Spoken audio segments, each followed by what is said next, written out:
Hello student, आशा करते हैं आप लोग बहुत अच्छे होंगे। आज के इस ऑनलाइन सेशन में आप लोगों का बहुत बहुत स्वागत है। हम लोग कक्षा 12 की केमिस्ट्री का दूसरा लेसन पढ़ रहे हैं, जिसमें लेसन का नाम है इलेक्ट्रोकेमिस्ट्री यानी कि विद्युत रसायन। ठीक ना, हम लोग विद्युत रसायन लेसन पढ़ रहे हैं, जिसके पिछले क्लास में हम लोगों ने इक्विवेलेंट कंडक्टिविटी देखा था, यानी कि तुल्यांकी चालकता देखा था, और सेल कांस्टेंट देखा था। सेल कांस्टेंट क्या होता है, जिसको हम लोग हिंदी में सेल स्थिरांक बोलते हैं। सेल स्थिरांक क्या होता है और तुल्यांकी चालकता क्या होता है, ये हमने पिछले क्लास में डिटेल से स्टडी कर लिया था, डिटेल से इसको हमने पढ़ लिया था। ठीक है ना, तो आज की क्लास में हम लोग उससे आगे चलेंगे, जो कि है मोलर कंडक्टिविटी यानी कि मोलर चालकता। आज की इस क्लास में हम लोग क्या पढ़ेंगे, मोलर चालकता पढ़ेंगे। तो तब तक आप लोग, अगर आप हमारे चैनल पर नए हैं तो चैनल को सब्सक्राइब जरूर कर लीजिए, और सब्सक्राइब करने के साथ साथ बेल आइकन को जरूर प्रेस कर लीजिएगा, ताकि हमारी वीडियो का नोटिफिकेशन आप लोगों को सबसे पहले मिलता रहे। ठीक है ना, तो चलिए अब हम लोग इस वीडियो की शुरुआत करते हैं। तो ये क्या है आपका मोलर चालकता यानी कि मोलर कंडक्टिविटी। जैसे देखिए, पिछले क्लास में हम लोगों ने तुल्यांकी चालकता देखा था, एकदम सेम टू सेम ये भी है, मोलर चालकता भी है। बात समझ में आ गई ना, केवल थोड़ा सा डिफरेंस है। वही बोला जाता है ना कि 9-10 का केवल फर्क है, वैसे यहाँ भी केवल 9-10 का फर्क है। केवल यहाँ पे क्या है, मोलर चालकता है, और वहां पे क्या था, तुल्यांकी चालकता। बात समझ में आ गई ना। तो क्या है, इसके पहले हम आपको परिभाषा एक बार लिख दे, इसके बाद जो है आप लोगों को समझाए। ठीक, देखिए, यदि किसी विद्युत अपघट्य, यदि किसी सेल में, ऐसे लिखिएगा, यदि किसी सेल में किन्हीं दो इलेक्ट्रोडों के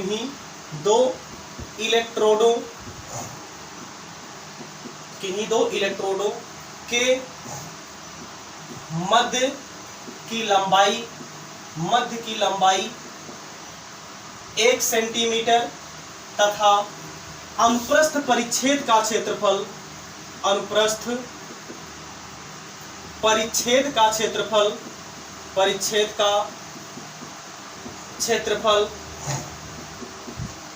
1 सेंटीमीटर स्क्वायर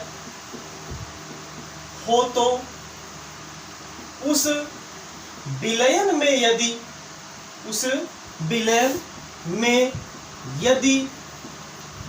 1 ग्राम मोल विद्युत अपघट्य घुला हो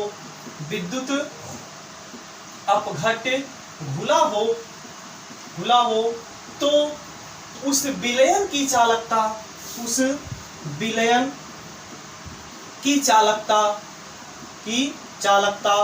मोलर चालकता कहलाती है। मोलर चालकता कहलाती। इसे लैम्डा यम या कैप यम से प्रदर्शित करते हैं। अब इसको जरा समझिए। देखिए, यहां पे क्या बोला जा रहा है कि यदि किसी सेल में, यानी क्या है, कोई सेल है जिसमें 2 इलेक्ट्रोडों के मध्य की लंबाई कितना कर दिया जाए, 1 सेंटीमीटर कर दिया जाए। बात समझ में आ गई ना। यानी कि क्या है, जैसे ये मान लीजिए क्या है, कोई सेल है, ये जो है कि क्या है भैया, कोई सेल है, इसमें क्या है, 2 इलेक्ट्रोड लगा होता है सेल में। ये आपका इलेक्ट्रोड है। ठीक है ना, अभी हमने इलेक्ट्रोड नहीं पढ़ा है, तो आप लोग घबराइए ना, बस केवल इतना जानते रहिए, ये जो इलेक्ट्रोड होता है क्या होता है, एक प्रकार की छड़ होती है, वो भी धातु की छड़ होती है। बात समझ में आ गई ना। हाँ, तो क्या बोला है, यदि किन्हीं 2 इलेक्ट्रोडों के मध्य की लंबाई 1 सेंटीमीटर हो जाए, मतलब ये जो लंबाई है, ये जो 2 इलेक्ट्रोड है, इसके मध्य की लंबाई कितना हो जाए भैया, 1 सेंटीमीटर हो जाए। कितना हो जाए, 1 सेंटीमीटर हो जाए।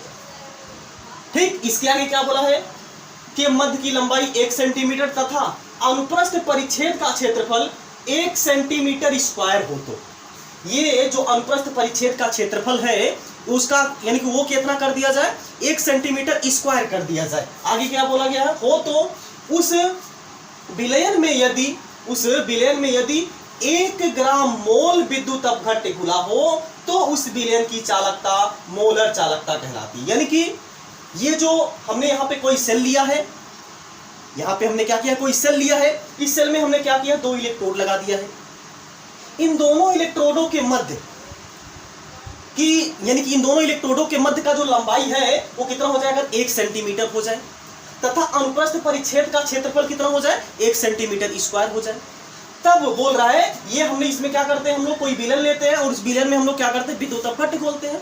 अब बोल रहा है, इस विलेन में यदि हम लोग 1 ग्राम मोल, कितना, 1 ग्राम मोल विद्युत अपघट्य खोल दें, कितना विद्युत अपघट्य खोल दें, 1 ग्राम मोल अगर हम इसमें विद्युत अपघट्य खोल दें। अब यहाँ पे ये जो विलेन है इसकी जो चालकता होगी वही क्या कहलाएगी, मोलर चालकता कहलाएगी। बात समझ में आ गई ना?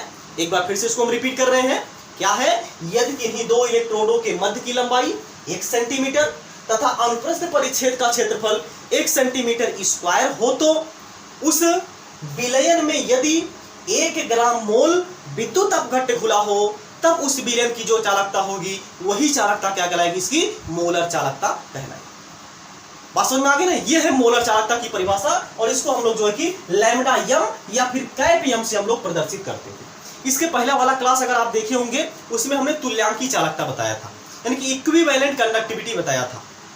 उसमें क्या था, सब कुछ सेम टू सेम था, उसमें क्या था, सब कुछ सेम टू सेम था, बशर्ते अंतर यहाँ पे ये था, जो यहाँ पे हमने जो विद्युत अपघट्य लिया है 1 ग्राम मोल लिया है, वहां पे क्या था, 1 ग्राम तुल्यांक था। यही दोनों में केवल अंतर है और सब सेम टू सेम है। बात समझ में आ गई है? यानी कि उसमें क्या था, यहाँ पे 1 ग्राम तुल्यांक था, लेकिन इसमें क्या है, 1 ग्राम मोल है। 1 ग्राम मोल अगर हम इस विलयन में विद्युत अपघट्य खोल देंगे, तब ये जो विलयन की चालकता होगी वही क्या कहलाएगी, इसकी मोलर चालकता कहलाएगी। कॉन्सेप्ट क्लियर हो गया? इसको हम लोग किससे प्रदर्शित करते हैं भैया, लैम्डा यम या लैम्डा इक्यू से इसको हम लोग प्रदर्शित करते हैं। वहां पे फार्मूला मिला था, यानी कि जो लैम्डा इक्यू था उसका फार्मूला मिला था कप्पा, यानी कि क्या है, विशिष्ट चालकता, इनटू यहाँ पे मिला था आपका 1 ग्राम मोल विद्युत अपघट्य वाले विलयन का घन सेंटीमीटर में आयतन। उसी तरीके से यहाँ पे क्या है, वहां पे क्या हो जाएगा, यानी कि वहां पे क्या था, 1 ग्राम तुल्यांक था, लेकिन यहाँ पे क्या हो जाएगा, 1 ग्राम मोल हो जाएगा। तो इसकी जो फार्मूला मिलेगी, क्या फार्मूला मिलेगा, इसको हम यहाँ पे लिख दे रहे हैं। तो यहाँ पे जो फार्मूला मिलेगा, क्या फार्मूला मिलेगा उसको देखिए, यानी कि मोलर चालकता बराबर मोलर चालकता बराबर फार्मूला मिलेगा विशिष्ट चालकता, विशिष्ट चालकता गुणे यहां पे मिलेगा 1 ग्राम मोल, 1 ग्राम मोल, 1 ग्राम मोल विद्युत अपघट्य वाले, 1 ग्राम मोल विद्युत अपघट्य वाले, विद्युत अपघट्य वाले विलयन का घन सेंटीमीटर में आयतन, घन सेमी में आयतन। ठीक है ना? ये आपका है फार्मूला, क्या है, मोलर चालकता। मोलर चालकता बराबर क्या है, विशिष्ट चालकता गुणे 1 ग्राम मोल विद्युत अपघट्य वाले विलयन का घन सेंटीमीटर में आयतन। ये तो फार्मूला हो गया। अब जरा यहाँ पे ध्यान से देखिए, मोलर चालकता को हम लोग किससे रिप्रेजेंट करते हैं, लैम्डा यम से या फिर कैप यम से। तो लैम्डा यम बराबर फार्मूला मिल जाएगा विशिष्ट चालकता, इसको हम लोग कप्पा से रिप्रेजेंट करते हैं, यानी कि जिसको हम लोग के भी लिख सकते हैं। ठीक, इसके बाद ये क्या है, 1 ग्राम मोल विद्युत अपघट्य वाले विलयन का घन सेंटीमीटर में आयतन, इसको हम लोग यहाँ पे कैसे रिप्रेजेंट करेंगे, बी से रिप्रेजेंट करेंगे, जो कि क्या होगा, घन सेंटीमीटर में होगा। ये आपका क्या हो जाएगा, फार्मूला मिल जाएगा, lambda m equal to kappa into क्या मिल जाएगा, वी। अब हम लोग को क्या करना है, v का मान निकालना है।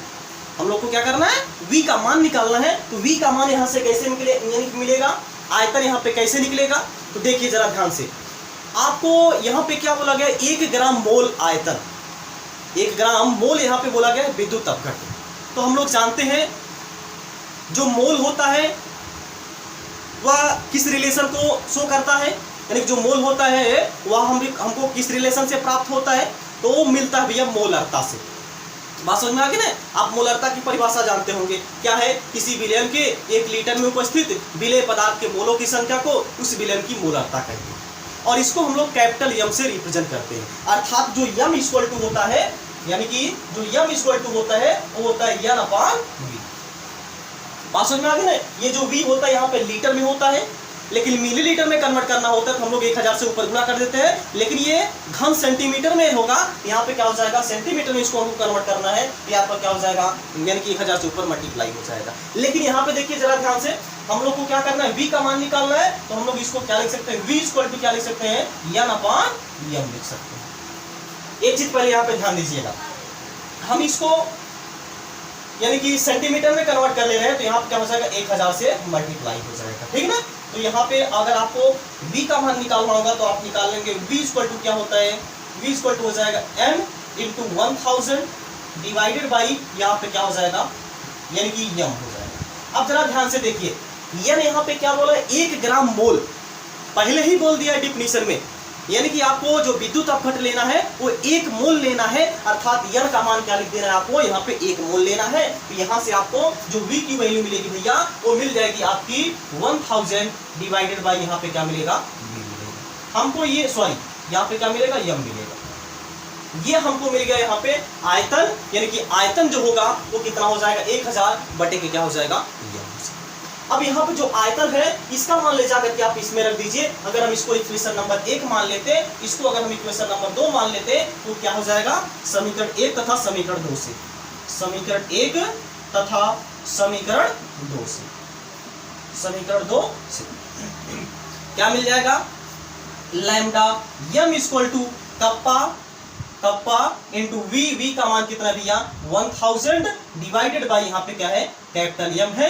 ये आपको फार्मूला मिल जाएगा, ये किसके लिए भैया, मोलर चालकता के लिए। जो तुल्यांकी चालकता था उसमें यहाँ पे क्या था, m था, यानी कि वो नॉर्मलता था, वो नॉर्मलिटी को रिप्रेजेंट करता था। लेकिन यहाँ पे जो है कि ये m को रिप्रेजेंट करेगा, यानी कि मोलरता को रिप्रेजेंट करेगा, तो क्या मिलेगा, लैम्डा m यानी मोलर चालकता बराबर कप्पा यानी क्या है विशिष्ट चालकता, और गुणे 1000 बटे यहाँ पे क्या मिलेगा, कैपिटल M मिलेगा। ये आपको मोलर चालकता के लिए फार्मूला मिल जाएगा। ये आप लोग फार्मूला याद रखिएगा, और पिछला क्लास अगर नहीं देखे हैं तो पिछला क्लास आप लोग जरूर से जरूर देख लीजिएगा। इसके बाद अगले वाले क्लास में जो है कि हम लोग न्यूमेरिकल को, बहुत बढ़िया न्यूमेरिकल जो कि बहुत ज़्यादा इंपॉर्टेंट भी है, कई बार कभी कॉम्पिटिटिव एग्जाम में भी पूछा गया है, बोर्ड की एग्जाम में भी पूछा गया है, उस टाइप का एग्जाम्पल हम आपके सामने लेकर के आएंगे। तो आप जो कि अगला वीडियो जो है कि जरूर से जरूर देखिएगा, ठीक है ना। तो लेकिन इसके पहले जब आप लोगों को ये फार्मूला याद रहेगा तभी आप लोग सवाल लगा पाएंगे। वही कहावत है ना, बिना हथियार का मार नहीं होता है। बात समझ में आ गई ना, कहने का मतलब यहाँ पे क्या है, ये जो कहावत है बिल्कुल यहाँ पे अप्लाई हो रहा है कि बिना फार्मूला का सवाल नहीं लगेगा। बात समझ में आ गई ना। हाँ, तो फार्मूला पहले आप लोग को याद करना पड़ेगा, तभी सवाल लग पाएगा, अन्यथा सवाल नहीं लग पाएगा। तो आप लोग फार्मूला इसको याद कर लीजिएगा। अगर इसमें कोई समस्या हो तो एक बार कमेंट में जरूर बता दीजिएगा, हम उसको जो है कि जरूर आप लोगों का जो डाउट है वो क्लियर करने का प्रयास करेंगे। क्लियर ना। तो इसको आप नोट करिए। इसके बाद अभी इसका मात्रक बचा हुआ है, हम इसका मात्रक बताएं। इसका मात्रक भी बहुत ज्यादा इंपॉर्टेंट है, ठीक। इसको आप एक बार नोट कर लीजिए।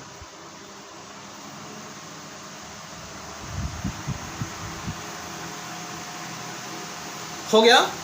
चलिए अब हम लोग इसका मात्रक देख लेते हैं, यानी कि इसका मात्रक क्या मिलेगा, ठीक। यानी कि यूनिट्स ऑफ मोलर यानी कि यूनिट्स ऑफ मोलर कंडक्टिविटी, यानी कि मोलर चालकता का मात्रक क्या होता है। मात्रक अब हम लोग यहाँ पे देखने जा रहे हैं। तो मात्रक क्या है, पहले ये हम आप लोगों को बता दें, ठीक। देखिए ये मात्रक यानी कि लैम्डा m का मात्रक, लैम्डा m का मात्रक, लैम्डा m का मात्रक बराबर क्या हो जाएगा, k का मात्रक, k का मात्रक बटे यहाँ पे क्या हो जाएगा, m का मात्रक, m का मात्रक। तो कैसे निकलेगा, k का मात्रक क्या होता है, इसके पहले आप लोग को बताया गया था। जो k होता है, k का मात्रक क्या होता है, इसके पहले हम आपको बता दिए थे। बात समझ में आ गई ना। जो k होता है, k का मात्रक आप लोगों को बता दिया गया था। अगर आप लोगों को याद है तो ठीक है, अन्यथा हम फिर से बता दे रहे हैं। देखिए जो k का मात्रक होता है वो होता है ओम इनवर्स सेंटीमीटर इनवर्स, ठीक है ना। क्या होता है, ओम इनवर्स सेंटीमीटर इनवर्स। ये हो जाएगा k का मात्रक बटे m का मात्रक। ये यहाँ पे इंपॉर्टेंट है।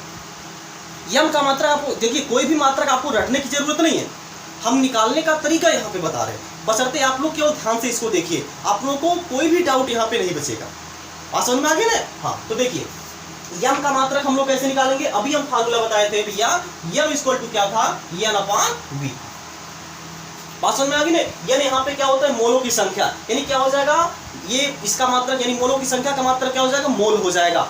और यहाँ पे वी यहाँ पे कितना था, सेंटीमीटर क्यूब हो जाएगा या फिर मीटर क्यूब, क्योंकि यहाँ पे क्या है, घन सेंटीमीटर में आयतन था।